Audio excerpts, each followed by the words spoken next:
عقیل ملک صاحب، آئینی ترمیم کے حوالے سے آج بھی ظاہر پارلیمانی کمیٹی کے اندر میٹنگ ہوئی، آپ نے اپنا ڈرافٹ وہاں پہ پیش کر دیا ہے، تو کیا خد و خال ہے آپ کے ڈرافٹ کے؟ اگر ہم بات کریں چیف جسٹس کے تقرر کے حوالے سے، کیا اس میں میجر آپ چینجز کر رہے ہیں کہ وہی سینیورٹی پرنسپل کو اب برقرار رکھ رہے ہیں یا پینل میں سے تقرر ہوگا چیف جسٹس کا؟ بسم اللہ الرحمن الرحیم، بہت بہت شکریہ۔ اس میں دیکھیں جے سی پی کی ریفارمیشن کے حوالے سے ہے، جوڈیشل کمیشن آف پاکستان، اور مین تو کانسٹیٹیوشن کورٹس کے حوالے سے، ان کی فارمیشن کے حوالے سے، اور ججز ٹرانسفر کا بھی بالکل اس میں ذکر تھا کہ، اور وہ ہم نہیں، سیاستدان نہیں، وہ جے سی پی کو ہی اختیار ہے، ان کی پرفارمنس اور ایویلیویشن کے حوالے سے بھی بالکل پوائنٹس تھے، اور اہم ہی کہ ان کی پرفارمنس اور ان کی پرفارمنس کو ایویلیویٹ کرنا چاہیے، کیونکہ جب ایک جج کنفرم ہو جاتا ہے پھر اس کا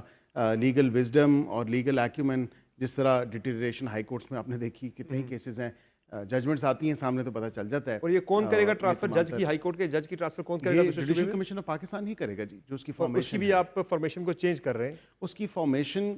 کی ری فارمیشن ضرور ہو رہی ہے، کیونکہ اپوائنٹمنٹ کے حوالے سے ہم چاہتے ہیں کہ ہمارا جو ایک میننگ فل رول ہے، جو ہماری ان پٹ ہے، وہ ضرور آن بورڈ ہونی چاہیے۔ اس میں اٹارنی جنرل ہوں گے، وزیر قانون ہوں گے، اس کا حصہ؟ جی، اس پہ اگر جے سی پی کی جو ایک تجویز یہ بھی ہے کہ 3 جو جج صاحبان ہیں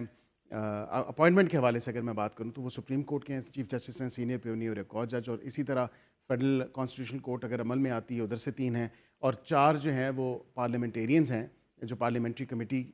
کے حوالے سے بھی آپ اس کو کہہ سکتے ہیں کہ 2 سینٹ سے اور 2 نیشنل اسمبلی سے اور 1 اپوزیشن سے اور 1 گورنمنٹ سے، اور پاکستان بار کونسل کے تو ممبر ہیں ہی ہیں، لا منسٹر صاحب بھی ہوں گے اس میں، اور اس میں اٹارنی جنرل صاحب، تو یہ ایک over all still under discussion ہے چیزیں، اور فائنلٹی تجویز یہ ہے کہ یہ آپ کا جوڈیشل کمیشن ہوگا جو ججز کی تقرری کے حوالے سے اور ٹرانسفر کے حوالے سے بھی یہی فیصلے کرے گا؟ نہیں، ٹرانسفر کے حوالے سے ہم ہم یہ نہیں چاہتے کہ پولیٹیشینس کا اس میں کوئی مداخلت ہو یا کوئی ایسا معاملہ ہو۔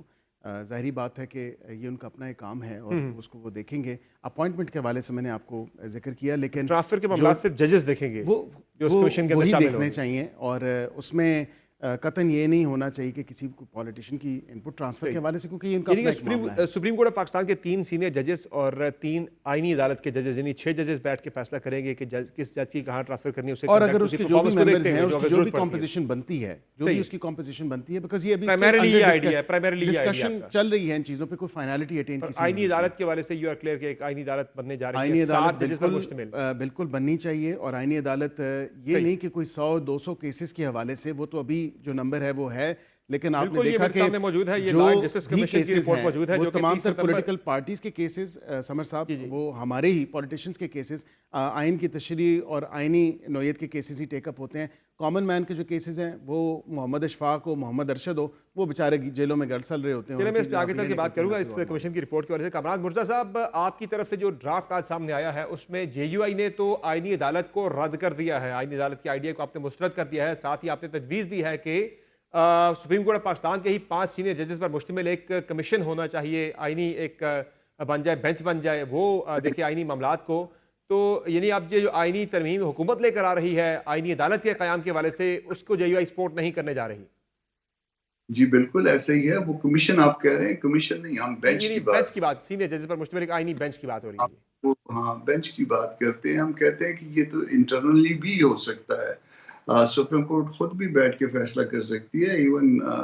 وزیر قانون یا مشیر صاحب جو ہے نا وہ بھی بیٹھ سکتے ہیں چیف صاحب کے ساتھ جا کے، اور یہ معاملہ جو ہے نا وہ انٹرنلی بھی سیٹل ہو سکتا ہے، مگر سٹل اگر کوئی بہت پرابلم ہے تو پھر سینئر ترین لوگ 5 بیٹھ جائیں، سینئر ترین لوگ بیٹھتے ہیں، یہ تو ہماری تجویز ہے۔ ہم اس بات پہ بھی تیار ہیں کہ اگر 4 صوبوں کی نمائندگی جو ہے نا وہ ایک جج سال 4 صوبوں سے بھی آ جائے اور 5واں جو ہے چیف جسٹس ہو جائے تو سٹل جو ہے نا ہم کو کوئی اس پہ بھی اعتراض نہیں ہے، مگر جو ہے نا وہ 150 کیسوں کے لیے ایک نئی عدالت اور اس کے لیے بلین روپیز کا جو ہے نا وہ اور فنڈز اور اس کے لیے بلڈنگ، یہ مجھے سمجھ میں نہیں آتا کہ یہ کس طرح سے ایک غریب ملک جو ہے نا اتنی بڑی عیاشی کر سکتا ہے۔ یعنی اس پہ کوئی فلیکسیبلٹی نہیں ہے جے یو آئی کی طرف سے، بالکل آپ فلیکسیبل نہیں ہیں، کوئی لچک دکھانے کو تیار نہیں ہے آئینی عدالت کے قیام کے حوالے سے، آئینی عدالت کے آئیڈیا کو لے کر؟ اگر بنے گا تو پھر آئینی بینچ ہی بنے گا، عدالت آپ نہیں مانیں گے کسی صورت بھی؟ اس میں سٹرکچر جو ہے وہ ڈیمیج ہوتا ہے، اس میں جو ہمارے خیال کے مطابق جو ہے جو اس وقت موجود ڈھانچہ ہے، دیکھیے آئینی عدالت کیا، سپریم کورٹ غیر آئینی عدالت ہے، ہائی کورٹ غیر آئینی عدالت ہے، تو پھر ان کو کہہ دیں کہ یہ غیر آئینی عدالتیں ہیں، یا پھر ان کو پھر آپ نے سبارڈینیٹ پوزیشن دینی ہے تو پھر آپ کی مرضی ہے. یہ بھی آئینی عدالتیں ہیں، اور ان آئینی عدالتوں کی موجودگی میں اس کے لیے ایک سپرا کانسٹیٹیوشنل کورٹ جو ہے نا، وہ اگر آپ نے بنانی ہے تو پھر اس کے لیے جے یو آئی تیار نہیں ہے کہ اس میں جو ہے نا سپورٹ دے. اور اس میں ہم 1% بھی لچک نہیں دکھائی جائے گی کامران صاحب؟ دیکھیے میری اتنی ہے جتنی میری حیثیت ہے، مجھ سے اتنے کا سوال کرنا. ٹھیک ہے. یہ باقی جو ہے نا، میری بات بھی جو ہے نا وہ لیڈرشپ کے تابع ہوتی ہے، اور یہ جو چیزیں ان رائٹنگ آ گئی ہیں میں اس کے ساتھ کھڑا ہوں.